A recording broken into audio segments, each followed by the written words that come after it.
सत कबीर की दया अत आदरणीय गरीबदास साहेब जी की अमृतवाणी मंगलाचरण।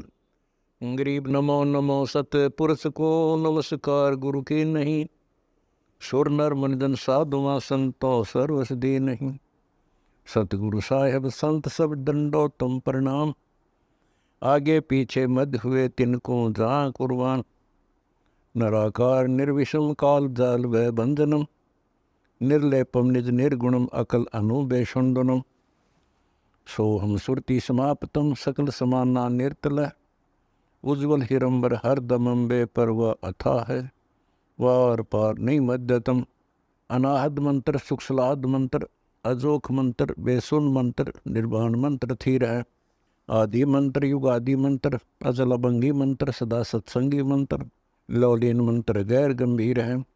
सोहम सुभान मंत्र, अगम अनुराग मंत्र, निर्भय अडोल मंत्र, निर्गुण निर्बंध मंत्र, निश्चर मंत्र अनेक है। गैबी गुलजार मंत्र, निर्भय निराधार मंत्र, सुमरत सुकृत मंत्र, अगमी अबंच मंत्र, अदली मंत्र अलेख है।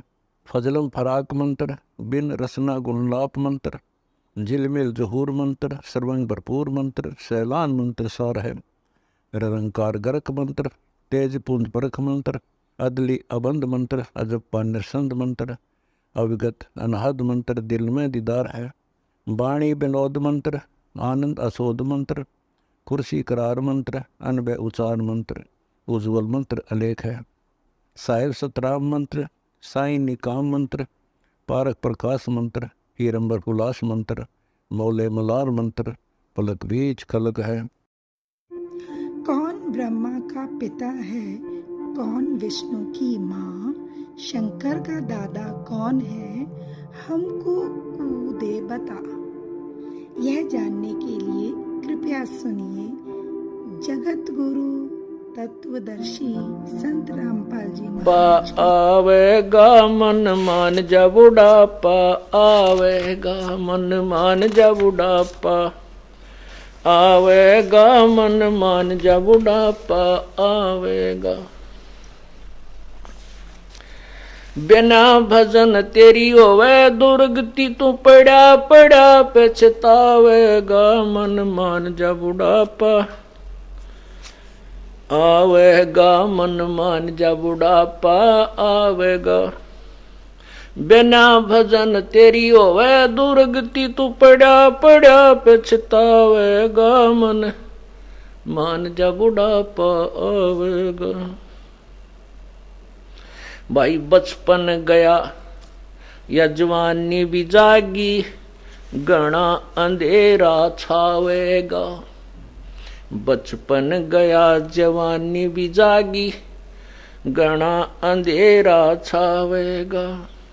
वृद्ध अवस्था गर्दन हाल, तेरा सिर भी चक्कर खावेगा। मन मान जा बुढ़ापा आवेगा, मन मान जा बुढ़ापा आवेगा, मन मान जा बुढ़ापा आवेगा। बिना भजन तेरी होवे दुर्गति, तू पड़ा पड़ा पछतावेगा। मन मान जा बुढ़ापा आवेगा, मन मान जा बुढ़ापा आवेगा। भाई आख्या ते तन देव न दिखाई, तू खूब देखना चावेगा। आंखों से तुझे देव न दिखाई, तू खूब देखना चावेगा। आख्या आगे जाला फिर जा, फिर हाथा नजर बनावेगा। मन मान जा बुढ़ापा आवेगा, मन मान जा बुढ़ापा आवेगा, मन मान जा बुढ़ापा आवेगा। बिना भजन तेरी होवे दुर्गति, तू पड़ा पड़ा पछतावेगा। मन मान जा बुढ़ापा आवेगा। भाई कान्ना ते तने देव न दिखाई, तू चौकस ध्यान लगावेगा। भाई कानों से तुझे देव न सुनाई, तो चौकस ध्यान लगावेगा। आंख कान ते काम न चाले फिर मुंह भी गेल्या बावेगा मन मान जा बुढ़ापा आवेगा मन मान जा बुढ़ापा आवेगा मन मान जा बुढ़ापा आवेगा बिना भजन तेरी होवे दुर्गति तू पड़ा पड़ा पछतावेगा मन मान जा बुढ़ापा आवेगा। भाई सुल्फा शराब तमाकू पीवे तेरी काया में रोग बढ़ जावेगा सुल्फा शराब तमाकू पीवे तेरी काया में रोग बढ़ जावेगा गले फेफड़े खांसी हो जा पड़ोसिया ने भी सूते ठावेगा मन मान जा बुढ़ापा आवेगा मन मान जा बुढ़ापा आवेगा मन मान जा बुढ़ापा आवे बिना भजन तेरी होवे दुर्गति तू पड़ा पड़ा पछतावेगा मन मान जा बुढ़ापा आवेगा। भाई जल्दी ले ले नाम गुरु का तुझे मनुष्य जन्म मिल जावेगा भाई शीघ्र ले ले नाम गुरु का तुझे मनुष्य जन्म मिल जावेगा रामपाल तेरा सतगुरु आके तन फिर भक्ति दरड़ावेगा मन मान जा बुढ़ापा आवेगा मन मान जा बुढ़ापा आवेगा मन मान जा बुढ़ापा आवेगा मन मान जा बुढ़ापा आवेगा बिना भजन तेरी होवे दुर्गति तू पड़ा पड़ा पछतावेगा मन मान जा बुढ़ापा आवेगा। अब जैसे हम बालक थे छोटे छोटे फिर युवा हुए और जवान होने के बाद वृद्धावस्था की तरफ अग्रसर हो गए। जब जवान थे जब ये सोचा भी ना करते कि हम बूढ़े भी होंगे। अब ये बुजुर्ग देख जिनकी जाड़ भी गई दांत भी गई काना तो भी ना सुनता आंखों से भी नहीं दिखता और जाड़ दांत नहीं रहती। जब आप देखा करो बुढ़ा जब बोलता है किसी से बात करता है जब वो दूसरा बोलता है जब बुढ़ जो है मुंह भी गेला खोल लिया करे और सुनने की चेष्टा करता है क्यों जाड़ दांत निकले पास मुंह भी आड़ा सा हो जाया करे उसमें कुछ नहीं दिखता। तो कहने का भाव ये है कि ये दुर्गति हम सबकी होगी ये तो होगी ये तो के परिवर्तन है काया का सबका होगा लेकिन इसके लिए इसमें जो हम कर सकते हैं जिसमें हम प्रोटेक्शन कर सकते हैं बचाव कर सकते हैं वो परमात्मा का नाम है। उसमें हमारे कान भी ठीक रहेंगे आंख भी ठीक रहेंगी सब अंग ठीक रहेंगे और परमात्मा की दया होगी भक्ति करेंगे। काया में देखो आपके अच्छे बच्चे हैं मान लीजिए पिछले संस्कार से शुभ संस्कारों से तो अच्छी संतान होती है और बुरे संस्कारों से बुरी संतान प्राप्त होती है। आपकी संतान अच्छी भी है और आपकी खूब सेवा भी करती है आपको प्यार भी देती है और आपका होगी कैंसर और उसमें इतनी पीड़ा हो जाती है कि वो आप इतनी जोर से रोते हो चिल्लाते हो और वो आपके जो बच्चे भी हैं आपके पुत्र वधू जो भगवान हैं आपके आज्ञा अनुसार चल रही होती है और वो भी बैठकर रोएंगी। आपके शरीर की चीज तो आपने ही सहन करनी होगी आपके शरीर के कष्ट को स्वयं ही सहन करना होगा इसलिए हमने अपने शुभ कर्मों को बढ़ावा देना होगा पाप कर्मों से बचना होगा।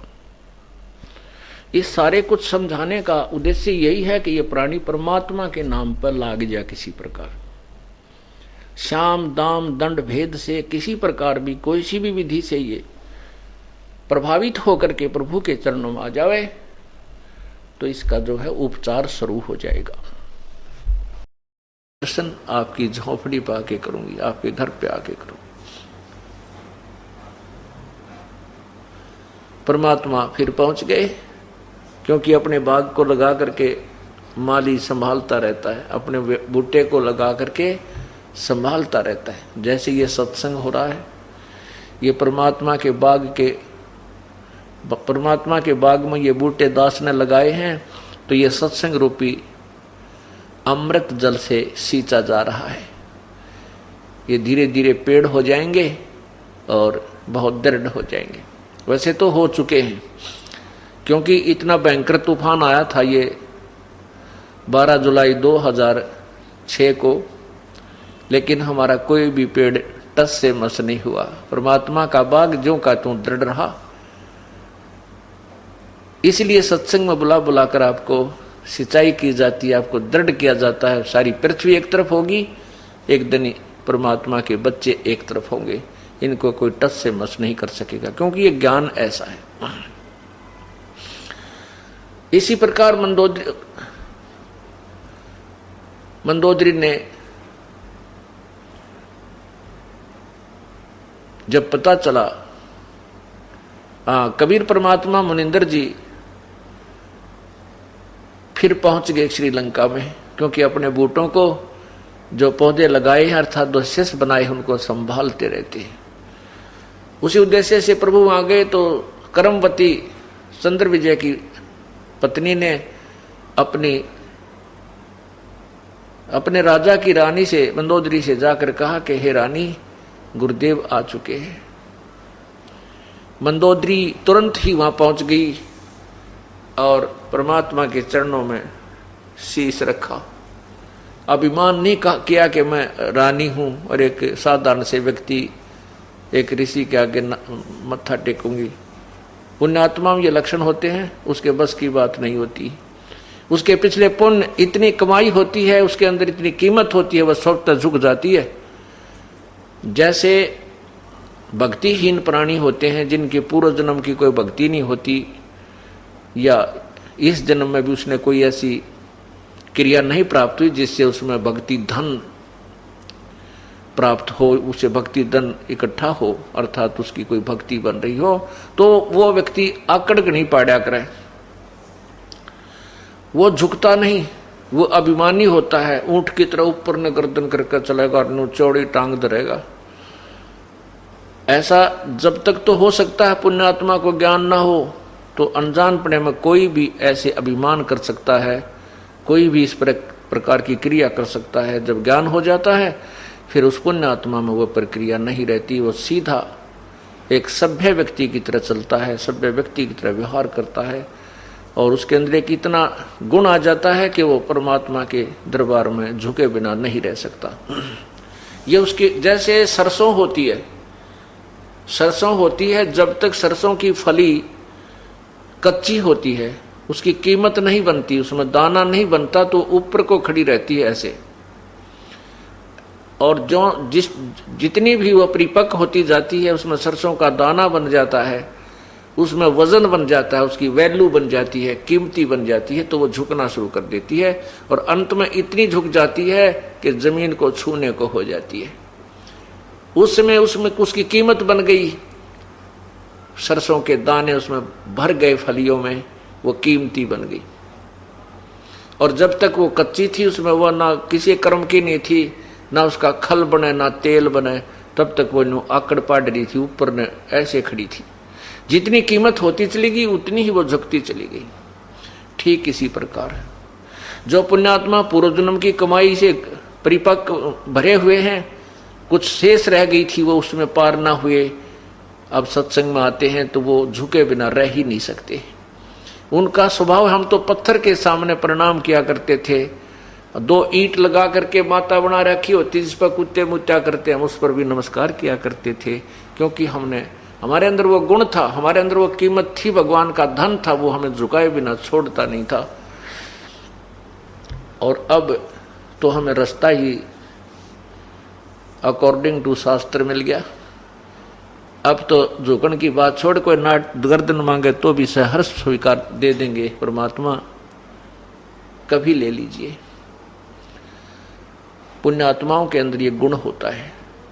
मंदोदरी पूर्व जन्म की भक्ति से युक्त थी, इसलिए उसको उसी सौभाग्यवश उसको संत के दर्शन हुए, परमात्मा के दर्शन हुए, और जाते ही चरणों में मत्था टेक दिया। परमात्मा ने शीश पर हाथ रखा कि कहा, आओ महारानी, यहां दास के पास कैसे आना होगा, हो गया। मंदोदरी ने कहा, नहीं, मैं आपकी बच्ची हूं, मैं आपके बच्ची हूं, और हे प्रभु, मैं आप का ज्ञान सुनना चाहती हूँ। प्रभु ने 10-20 मिनट आध घंटा उसको सत्संग दिया। पुण्यात्मा थी, क्योंकि पहले वो कर्मवती से बहुत कुछ सुन चुकी थी, और फिर सामने परमात्मा बैठे। पुण्यात्मा चूकते नहीं, फिर तुरंत ग्रहण कर देते हैं। मंदोदरी ने उपदेश ले लिया। उपदेश लेने के बाद वो फिर जो ज्ञान परमात्मा से सुना था, कर्मवती से सुना था, परमात्मा द्वारा बताया हुआ, उसको स्वयं भी ग्रहण कर लिया। इस तत्व ज्ञान के अंदर एक और खासियत है कि जिसमें प्राणी स्वयं इस ज्ञान से पूर्ण परिचित हो जाता है, फिर उसके अंदर एक ऐसी प्रेरणा बनती है कि भाई को भी बता दूं, बहन को भी बता दूं, रिश्तेदार को भी बता दूं, कोई मिला दोस्त मित्र उसको भी सुना दूं, सहेली को भी सुना दूं, इसका भी कल्याण हो जाए। इसी दृष्टिकोण से मंदोदरी ने अपने देवर विभीषण से ये तत्व ज्ञान सुनाया। विभीषण ने कहा कि मंदोदरी, आप तो डांडी मार्गी, आप अकेली नाम ले आई, मुझे क्यों नहीं बताया आपने? मैं भी परमात्मा के दर्शन करता और उपदेश ले लेता। मंदोदरी ने कहा कि फिर कभी प्रभु आएंगे तो मैं अवश्य आपको बताऊंगी।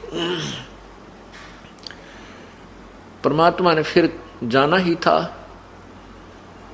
जाते ही विभीषण ने कोई आनाकानी नहीं करी और चरणों में शीश रख दिया, परमेश्वर के उपदेश ले लिया। अब कुछ दिनों के उपरांत मंदोदरी के मन में आया कि मेरे पति रावण भी यदि परमात्मा की शरण में आ जाएं तो इनका कल्याण हो जाएगा। अब प्रभु ने जो ज्ञान दिया था मंदोदरी रावण को बताने लगी। रावण बहुत नाराज हो गया, कहने लगा, तू बैकाली किसी ने, और भगवान शिव से ऊपर कोई शक्ति नहीं है। मैंने भगवान शिव की भक्ति की और अपने यहाँ से धड़ काट के उसके ऊपर चढ़ा दिए, उसको समर्पण कर दिए। उन्होंने मुझे वापस शीश दे दिया, मुझे सोने की लंका बख्श दी। मैं आज सिद्धि युक्त हूँ, आकाश में उड़ जाता हूँ, मेरे पास ये पावर है। पागल, तू किस चक्कर में पड़गी? किसने बहका लिया तेरे को? मेरे को ये शिक्षा देने की आवश्यकता नहीं है मंदोदरी। मैं भगवान शिव से अतिरिक्त किसी को नहीं मानता, ना मानूंगा। अब यहां परमात्मा उदाहरण देते हैं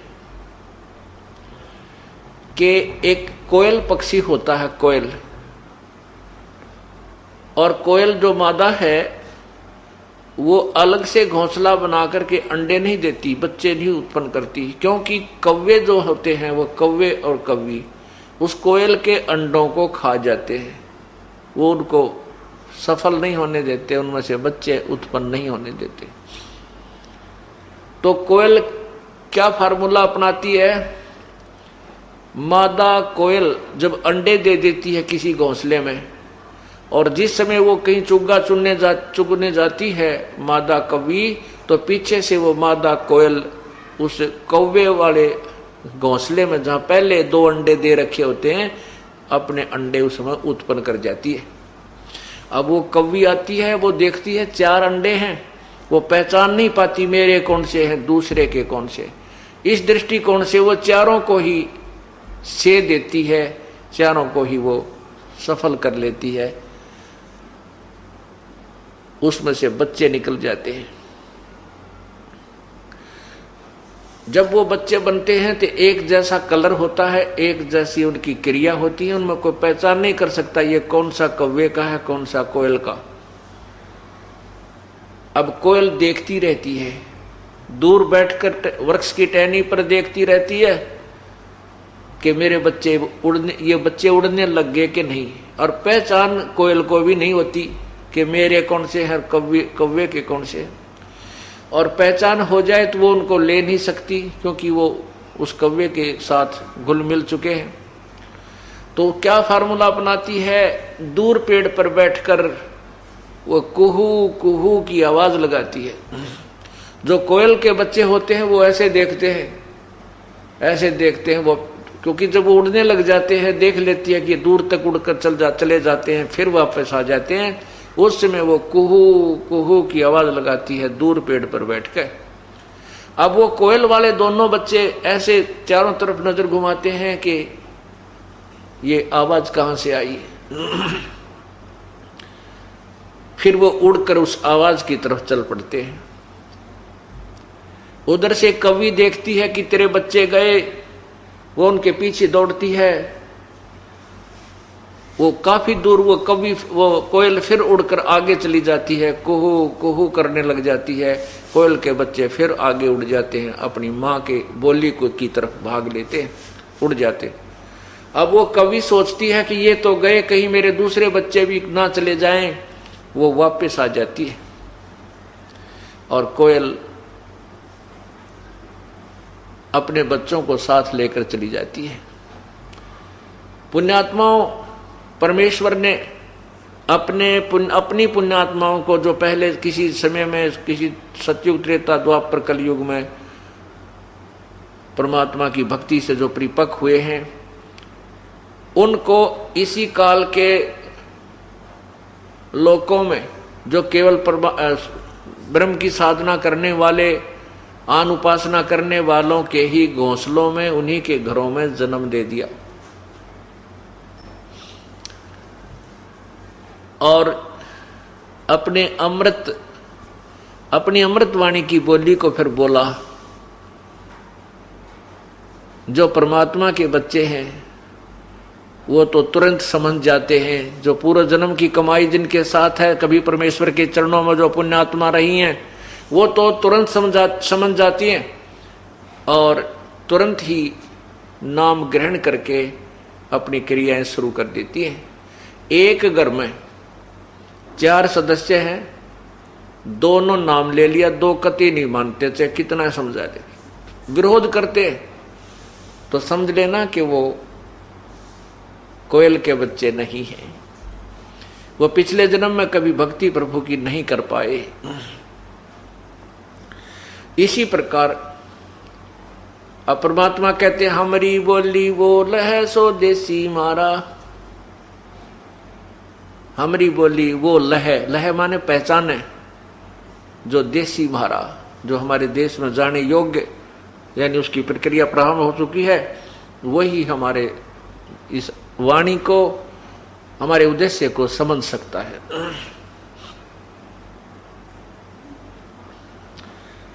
अब रावण नहीं माना।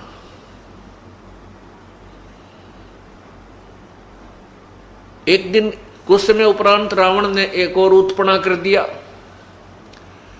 भगवान श्री राम को वनवास मिला हुआ था, वनवास से सीता को रावण ने अपहरण कर लिया। अपहरण करके लंका में नौलखा बाग में लाके रोक दिया, छुपा दिया। वहां उसको अपनी पत्नी बनने के लिए परेशान किया जाने लगा, लेकिन सीता ने उसकी बात को नहीं स्वीकारा। रावण ने बहुत यातनाएं दी।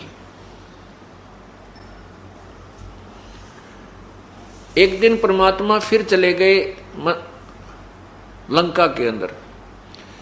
मंदोदरी ने भगवान से कहा, मुनिंदर जी से कहा कि हे गुरुवर, हे प्रभु, आपकी बेटी को एक बहुत ही भयंकर दुख हो गया है। परमात्मा ने पूछा, क्या कष्ट आ गया बेटी? मंदोदरी ने कहा कि मेरा पति किसी औरत को उठा लाया है और उसको नौलखा बाग में बंद कर रखा है। वो उसको पत्नी बनाना चाहता है। हे प्रभु, आप किसी प्रकार इसको समझा दो, यो गलत काम ना करे, और आपके चरणों में आ जावे। परमात्मा ने कहा, बेटी ये जो औरत है, जिस स्त्री को ये उठा के लाया है, ये साधारण स्त्री नहीं है, ये लक्ष्मी का अवतार है और रामचंद्र जी जो हैं ये विष्णु अवतार हैं। रावण ने तो अपने पैर पे कुहाड़ा मार लिया। बेटी इसने कह दे कि तुरंत इसको वापस दे आवे, सीता को वापस देकर अपनी भूल को स्वीकार कर ले, क्षमा याचना कर ले। संत दयालु होते हैं, श्री राम बहुत दयालु हैं, वो माफ कर देंगे। मंदोदरी ने बहुत समझाया लेकिन रावण नहीं माना। रावण कहने लगा, तू मुझे क्या डराती है, मैं 2 मस्करे जंगल में फिरते हैं, तू उनको भगवान कहती है, मैंने 33 करोड़ देवताओं को बांध कर अपनी कैद में डाल रखा है, और मेरे पुत्र मेघनाद ने देवताओं के राजा इंद्र के साथ युद्ध करके उसको पराजित करके उसकी पुत्री के साथ विवाह कर रखा है। एक कायर औरत तो मुझे क्या शिक्षा देती है, इन 2 जंगली लोगों से मुझे डराती है, इनको भगवान बताती है। मैं इस सीता को वापस नहीं दूंगा। मंदोदरी ने परमात्मा से कहा, हे परमेश्वर, मेरे पति देव को एक बार आप अपने मुख से समझा दो, यदि वो नहीं मानेगा तो फिर मैं विधवा भी हो जाऊंगी, मुझे दुख नहीं होगा। परमात्मा ने कहा, बेटी ठीक है, जाता हूं, बाकी इसकी बुद्धि विनाश काल होने से विपरीत हो चुकी है। अब परमात्मा मुनिंदर जी रावण के राज दरबार के सामने खड़े हो गए। पहरेदारों से कहा कि भाई मुझे राजा से मिलना है, मेरा संदेशा भिजवा दो। पहरेदार कहने लगे, ऋषि जी हमसे नाराज मत होना, हमारे राजा का दरबार लगा हुआ है, कोई सीक्रेट मीटिंग चल रही है, इस समय अंदर का संदेशा बाहर तो आ सकता है, बाहर का संदेशा लेकर दूत अंदर नहीं जा सकता।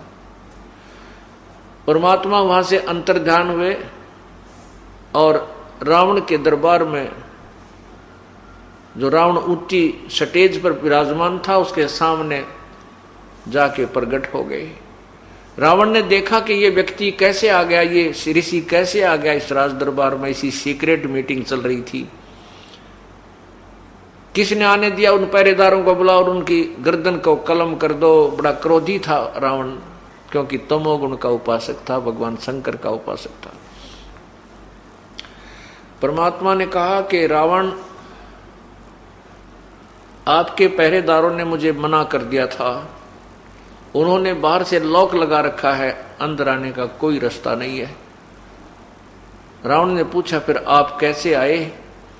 प्रभु ने कहा कि मैं ऐसे आया, अंतर्ध्यान हो गए, अदृश्य हो गए और फिर प्रकट हो गई, कि मैं वहां से अंतर्ध्यान हो गए, तेरे दरबार के अंदर प्रकट हो गया हूं, मैं ऐसे आ गया। अब रावण ने देखा कि तो कोई संत है, सिद्धि युक्त है, शक्ति है इसमें, कुछ थोड़ा सा नरम हुआ, बोला कि क्या काम आया है, बता मुझे। परमात्मा ने कहा कि रावण, जिस देवी को तू उठा लाया है ये आम स्त्री नहीं है, ये लक्ष्मी का अवतार है। श्री राम विष्णु रूप, जो श्री राम जी आए हुए हैं, विष्णु ही समझो, और इस सीता को वापस देकर अपने जीवन की भीख मांग ले। रावण एकदम क्रोधित हो गया और ऊंची स्टेज से जंप लगाया, नीचे कूद गया, तलवार निकाल ली। बहुत तगड़ा योद्धा था।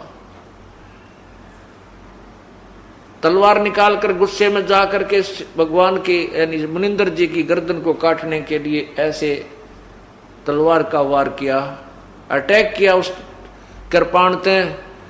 परमात्मा पहले एक झाड़ू की सीख हाथ में लिए हुए थे, झाड़ू की सीख, उस सीख को उसकी तलवार के सामने ऐसे कर दिया और रावण ने ऐसे क्रोधित होकर के 70 बार अंधाधुंध क्रोध में 70 बार ऐसे कटाए 70 बार किए 70 बार अटैक किया, लेकिन उस सीख को निशान भी नहीं हुआ और रावण का पसीने आगे बाजू दुखन लग गई।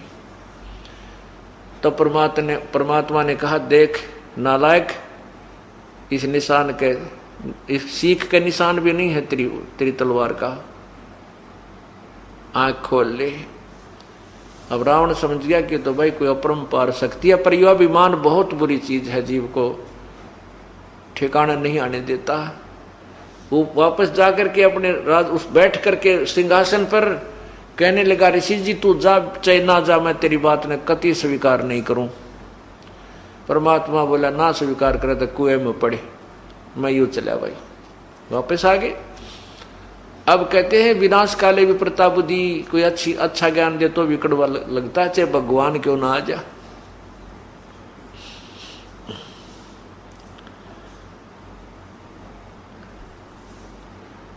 अब परमात्मा ने आकर कहा, बेटा में यो भी बैदा है, व्यर्थ है। पाती तोड़े आत्मघाती, मूड अनाड़ी, जड़ से तारी, यो भी बैदा है। ताल मंजीरा मन नहीं ठीरा, बहुविद नाचे नाम न बाचे, यो भी बैदा है, बैदे से भेद अलैदा। उर्दबाही भूले साई, दोमर पाना भेद न जाना, यो भी बैदा है। तपा आकाशी बाहर अमासी, मौनी पीठी पंच अंगीठी, यो भी बैदा है। सरवर माही झरने नाही, बुद्धि के बोरा लेगी जोरा, यो भी बैदा है, बैदे से वेद अलैदा, यो भी बैदा। कंद कपाली अंदर खाली, बाहर सीधा ये है गद्दा, यो भी बैदा है, बैदे से वेद अलैदा, यो भी बैदा। 84 की चाल न चलिए, अर्दावा काहे कुंदलिए, मीही पीस मनी को मारो, मगज कुफर का वो जा डारो।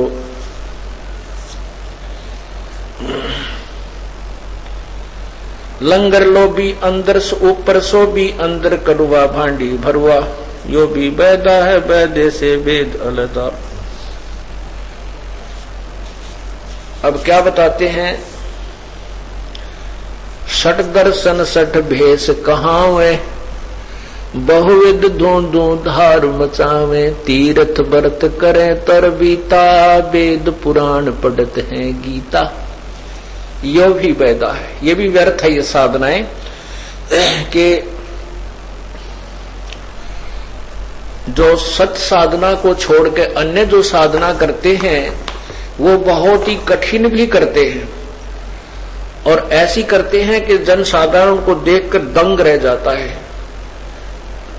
लेकिन शास्त्र के विरुद्ध होने से, मोक्ष मार्ग न होने से वो सभी क्रियाएं हानिकारक होती हैं, व्यर्थ होती हैं, वो लाभदायक नहीं होती। उनके विषय में बता रही हैं। क्या बताते हैं, 4 संप्रदा 52 द्वारे, जिन्हों नहीं निज नाम बेचारे। 4 संप्रदा और 52 द्वारे, ये जो नाना प्रकार के पंथ बने हैं,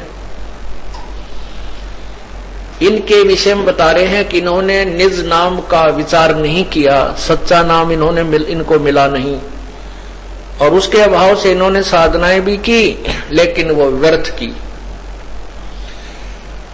क्या बताते हैं, बैरागी बैराग न जाने, बिन सतगुर नहीं चोट निशाने।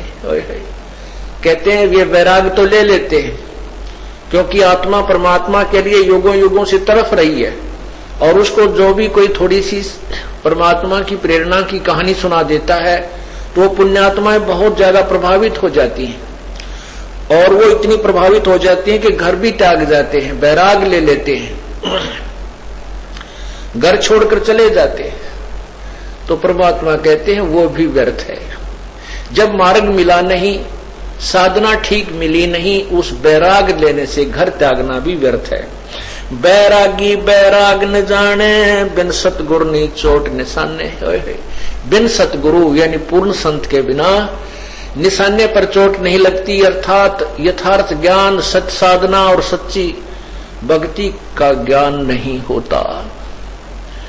तत्वदर्शी संत के बिना निशाने पर चोट नहीं लगती, अर्थात मोक्ष मार्ग नहीं मिलता।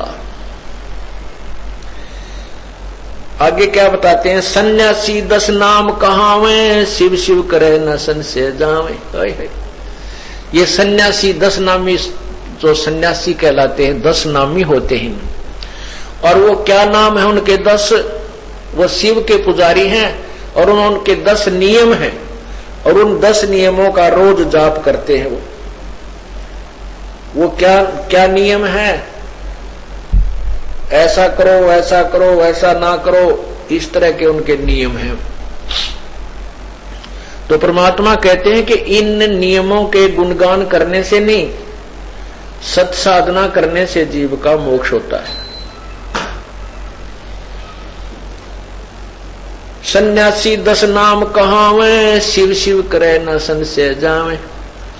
वो शिव की साधना तो करते हैं लेकिन उनका संशय समाप्त नहीं है। जैसे किसी भी शिव के पुजारी को आप पूछिए, उसको यही नहीं मालूम कि तू साधना जो कर रहा है ये कौन से शिव की कर रहा है, क्योंकि काल भी अपने आप को शिव कहता है और काल का पुत्र भी शिव है। और काल के पुत्र शिव के बारे में आपने आज सुबह के सत्संग में श्री शिव पुराण में पढ़ा कि वो जो शिव है काल भगवान सदाशिव, उसके 3 पुत्र हैं, ब्रह्मा विष्णु और शिव। वो उनको कह रहा है, धमका रहा है, उनको लताड़ रहा है कि ब्रह्मा विष्णु और रुद्र और महेश कहते तुम भगवान नहीं हो, तुम अपने आप को भगवान मान बैठे हो, तुम भगवान नहीं हो। मैंने तुम्हें एक एक विभाग दिया है और मेरी ही कृपा से तुम इस कार्य को करने में सफल हो रही हो। तो अब उन जो शिव के उपासकों को नहीं मालूम तुम कौन से शिव की पूजा करते हो, ये उसी शिव की पूजा करते जो काल का पुत्र है, पार्वती का पति है। और उसके विषय में कहा कि तुम पूर्ण परमात्मा नहीं हो, तुम अपने आप को भगवान मत मान बैठो। तो यहां कहते हैं सन्यासी 10 नाम कहावे, ये शिव शिव करे न संशय जावे। इन तो पूछ दो भाई कौन से शिव की भक्ति करे, और अचल बचल हो जाएंगे सारे। फिर क्या बताते हैं, छल छिद्र की भक्ति न कीजे, आगे जवाब कहो क्या दीजे। सुन सन्यासी कुलक्रम नासी, भंगवे प्योंदी भूले धोंदी।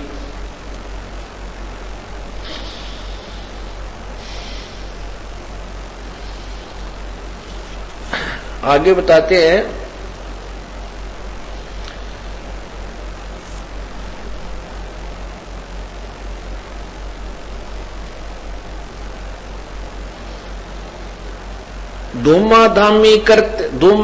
धूमी धामा करते सामा मांड अखाड़ा रूप बाड़ा। यो भी वेदा है वेद पुरानी कथा कहानी, पढ़ पढ़ भूले अर्थ न खुले।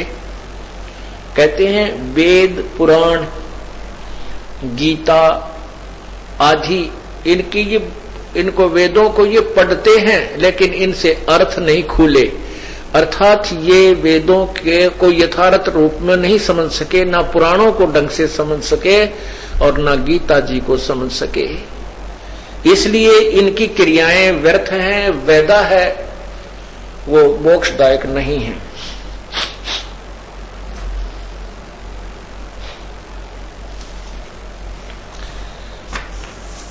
फिर है बहदे का ग्रंथ, ये सेकंड, इसमें लिखा है बैरागी सन्यासी सेवड़े चूतर छार लगा हुए हैं, 500 रांड 2500 लड़के दो धार मचावे हैं। अब बैरागी सन्यासी सेवड़े ये कहते हैं शरीर के ऊपर राख रमाए फिरते हैं, भस्म रमाते हैं। क्या इस भस्म रमाने से परमात्मा मिल जाएगा? नहीं, ये गधा कुर्डियां पर लौटता सारा दिन, सारे अरूट लोट मारा रेत में, तो उनको भगवान क्या उनको परमात्मा मिल सकता है? ऐसे ही शरीर को किसी प्रकार के आडंबर करने से परमात्मा की प्राप्ति नहीं होती। सत साधना करनी चाहिए और एक नॉर्मल लाइफ, साधारण जीवन जो मनुष्य का है, अपना उस तरह जीते रहिए और भगवान की भक्ति कीजिए। क्या बताना चाहते हैं कि बैराग तो ले लिया, घर भी त्याग दिया, अलग से शरीर पर एक पोशाक भी पहन ली, लेकिन कहते पांचों रांड 2500 लड़के दो धार मचावे हैं, काम क्रोध मोह लोभ अहंकार, ये पांचों नार कही है। कहते एक नारी त्याग दीनी 5 नारी गैल वे, ओए होए, पाया ना द्वार मुक्ति का सुखदेव करी बहु सैल वे। एक नारी त्याग दीनी 5 नारी गैल वे, पाया ना द्वार मुक्ति का सुखदेव करी बहु सैल वे। घर त्याग देने से, एक स्त्री को त्याग देने से आप मोक्ष के अधिकारी नहीं हो सकते। जब तक आपके साथ ये 5 नारी और हैं, इनको त्यागो। काम क्रोध मोह लोभ अहंकार, और 25 प्रकृति है इस शरीर की, तो उनके विषय में बताया है कि एक बैरागी सन्यासी सेवड़े शरीर पर छार लगावे हैं और 5 रांड 2500 लड़के ये धूमधार मचावे हैं। जैसे कहते हैं एक स्त्री को त्याग देने से तू बैरागी नहीं बन गया, तेरे अंदर 5 नारी और हैं जो तुझे त्यागनी है। वो कौन सी हैं? जैसे क्रोध है, अहंकार, मान बढ़ाई। जैसे आपने सुना है प्रसंग के एक बार कुंभ का मेला भरा और उसमें यही सन्यासी बैरागी, ये 10 नामी गिरी पुरी नाथ ओघड़ वैष्णव, ये वहां पर भी लेने के लिए गए, स्नान करने के लिए गए, और वहां प्रथम स्नान करने के ऊपर झगड़ा हो गया। वैष्णव कहते हम पहले स्नान करेंगे, और नागा जो महात्मा वो कहते हम पहले स्नान करेंगे। वो स्नान पहले, प्रथम स्नान के ऊपर अहंकार के कारण, मान बढ़ाई के कारण झगड़ा कर लिया, और 25,000 वो बैरागी, 25,000 जो घर त्याग कर गए थे, वो आपस में लड़ मरे, कत्लेआम हो गया। उसके विषय में बताते हैं कि बैरागी बैराग सन्यासी सेवड़े शरीर पर छार लगा हुए हैं, और ये 5 रांड 2500 लड़के धुंधुधार मचा हुए हैं, और उन 5 नारी जो उनके साथ थी वो काम क्रोध मोह लोभ अहंकार कहते, और ये 25 प्रकृति शरीर की, कहते हैं तो धुंधुधार मचा रही है तुम्हारे अंदर, ये तुम्हारा विनाश करवा रही हैं। इनको त्यागो जब तुम बैरागी बनोगे।